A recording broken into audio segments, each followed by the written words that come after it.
바쁘신 현대인의 일정에 맞춰 하루 동안 터져나온 소식 중 주요한 내용만 전해드리는 나라의 TV 뉴스를 진행하겠습니다. 문재인이 지난 23일 임기 마지막으로 예산안 시정연설을 했는데요.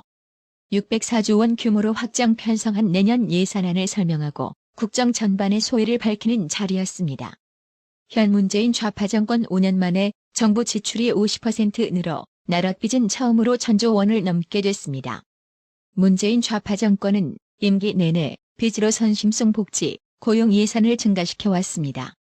마지막 시정연설도 돈을 써야 할 이유만 잔뜩 담겼다는 비판이 나오고 있습니다. 이따구로 나라 살림을 하다 보니 누적된 재정 부담은 자기 정부와 국민 몫으로 남게 됐습니다.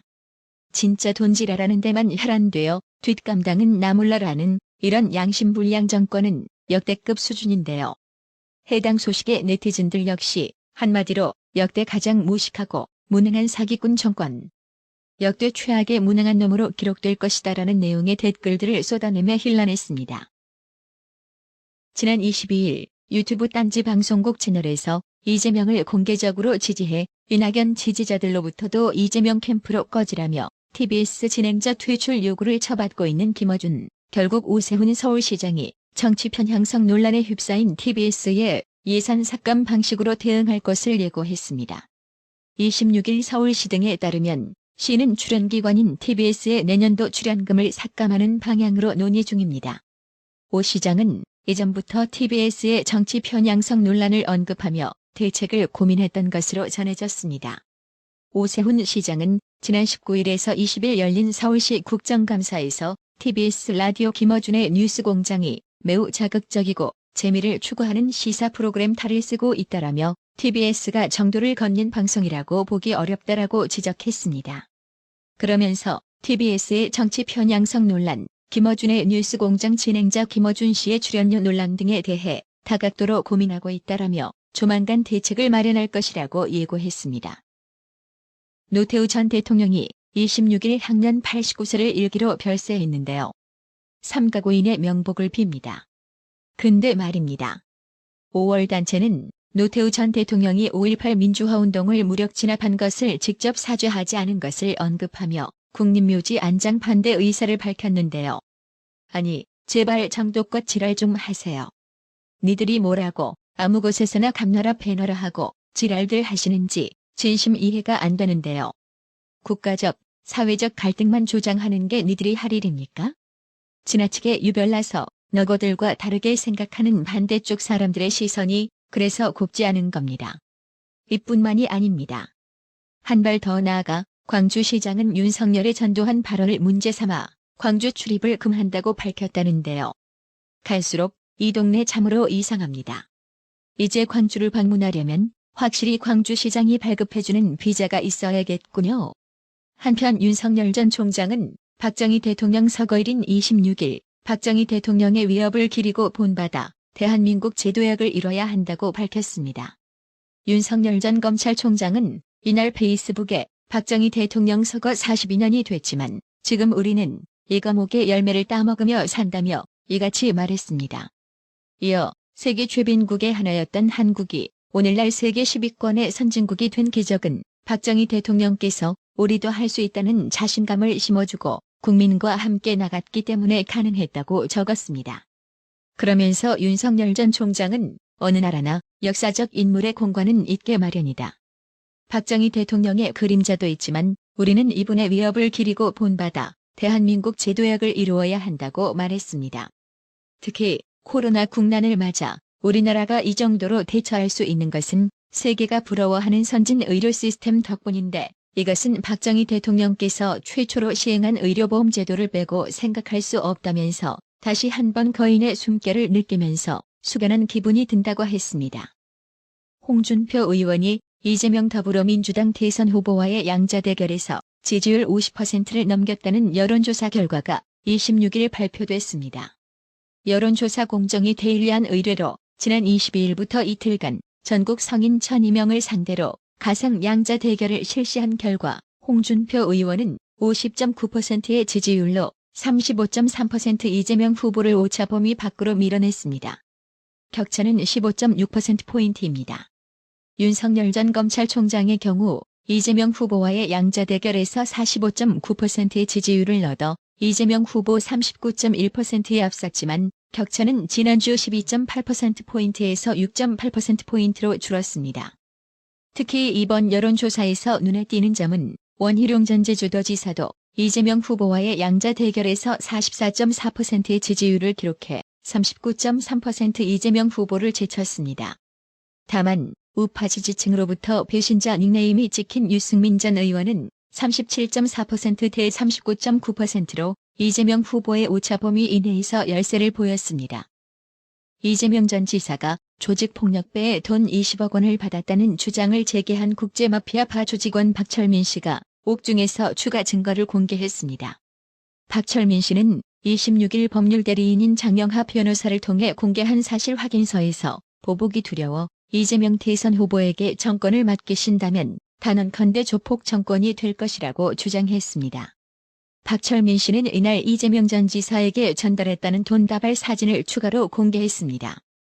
박철민 씨가 이날 공개한 돈 다발 사진은 앞서 공개한 이장과는 다른 것입니다. 박철민 씨는 해당 사진에 나온 돈은 총 3억 7천만 원이라며 이재명 전 지사와 무경찰 한 명에게 나눠 전달했다고 주장했습니다. 박철민 씨는 최근 자신의 전과를 부각시킨 보도에 대해 왜 양심선언을 한 저의 전과만 부각이 되고 이재명 전 지사 측에서 활동 지원했던 조폭들의 전과는 안 나오느냐며 지금까지 나온 정황들만 가지고도 합리적 의심할 만한 중대한 이름이 확인된다. 이재명 전 지사와 연관된 인물들 전과나 신상은 전혀 나오지 않은 것이 정권이 민주당 정권이라서 다들 몸을 사리시는 건가라고 했습니다. 박철민 씨는 저의 진심 어린 양심선언을 알아주시길 간곡히 부탁드리고 제가 언급한 조폭들에 대한 전과 기록도 상세히 확인하여 봐주시길 부탁드린다라며 조직원 모두들 양심선언하고 선처 받으시고 지금껏 잘못 살아왔지만 대한민국의 국민들을 위한 영웅으로 거듭나시길 이하우 간곡히 부탁드린다. 저 혼자 제보자가 되어 형님들 처벌받게 하고 싶지 않다라고 했습니다. 이어 윤석열 전 총장님 같은 분이 부정부패를 막고 나라를 바로 세워 공정한 대한민국의 대선 후보가 되시길 바라고 포용력 있고 모두를 아우를 수 있는 정세균 전 의원님이 대선 후보가 되시길 바란다라며 여당 야당 관계없이 이분들께서 대통령이 되셔서 나라의 기강을 바로잡으시길 바란다. 또한 이 일로 상처받았을 부친과 전처였던 정모 변호사 끝까지 저를 믿어주고 함께 곁을 지켜주는 현 와이프에게 죄송하고 송구하단 말씀드리고 싶다라고 했습니다. 박철민 씨는 또 다른 사실 확인서를 통해서는 이재명 전 지사와 성남국제마피아파가 공생관계가 아니라면 과격한 언행이지만 제 목숨을 걸겠다라며 증거자료 모두 취합하여 조만간 장영하 변호사님과 변호인단님들과 공수처 및 국민권익위원회에 정식 고발토록 하겠다라고 했습니다.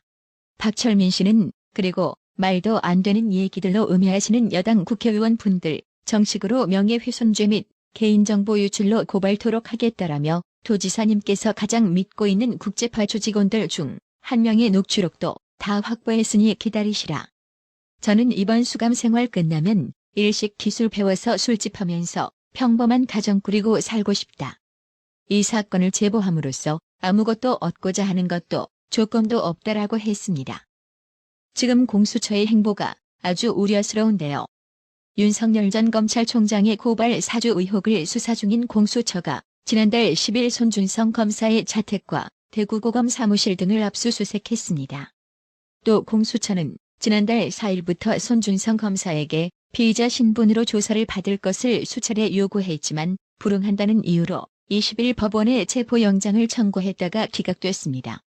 그러자 곧바로 공수처가 손준성 검사에 대해 23일 직권남용, 공무상 비밀누설, 공직선거법 및 개인정보보호법 위반 혐의로 사전 구속영장을 청구했다고 25일 밝혔습니다. 체포영장이 기각된 피의자에 대해 조사 없이 곧바로 구속영장을 청구한 것은 매우 이례적이라고 하는데요. 이처럼 공수처가 기습적으로 사전 구속영장을 청구하자 손준성 검사 측이 대선 일정과 강제수사 운운하는 겁박 문자를 보내며 구속영장을 청구했다면서 방어권 침해라고 반발했습니다.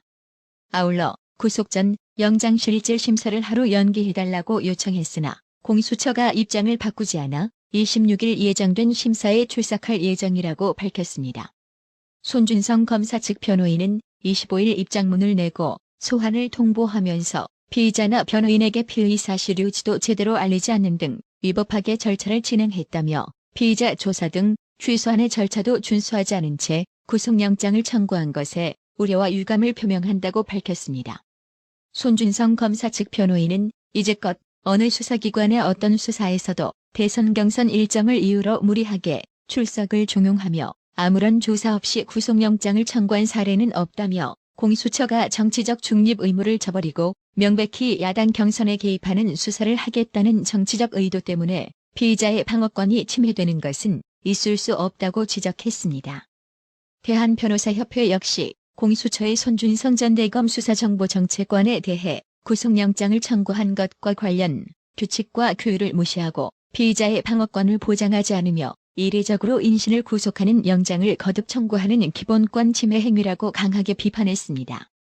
변협은 26일 체포영장이 기각된 피의자에 대해 이례적으로 곧바로 구속영장을 청구한 공수처에 유감을 표한다는 제목의 논평을 내고 체포영장이 기각된 피의자에 대해 면밀하고 구체적인 조사를 진행하지 않고 3일 만에 곧바로 구속영장을 청구한 공수처에 대해 깊은 유감과 우려를 표명한다며 이같이 밝혔습니다. 그렇다면 몇 달 전 피의자 신분의 이성윤희를 극진하게 모셔 황제 예우를 했다고 지탄받은 공수처가 왜 이지랄하고 자빠지는 걸까요? 뭐 뻔하지 않나요?